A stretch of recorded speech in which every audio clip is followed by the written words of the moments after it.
اس کتاب کی بخاری شریف جس کو کہا جاتا ہے،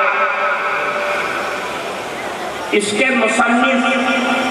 رحمت اللہ علیہ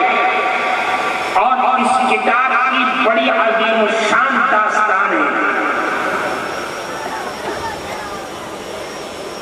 جو اس کی بنیادی چیزیں ہیں اس حدیث سے متعلق،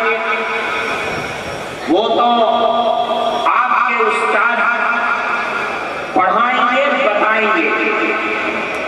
وہ چیزیں کہ جو ہم سب کے لیے اس مجمع میں شریک ہونے والے تمام افراد کے لیے باعث رحمت اور برکت ہے، ان چیزوں پر آج ہم ذکر کریں گے کہ اس کتاب کی جو تاریخ ہے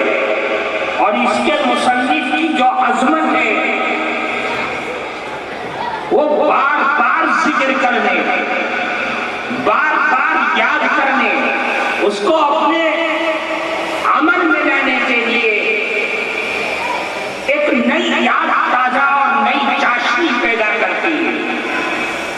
حضرت امام بخاری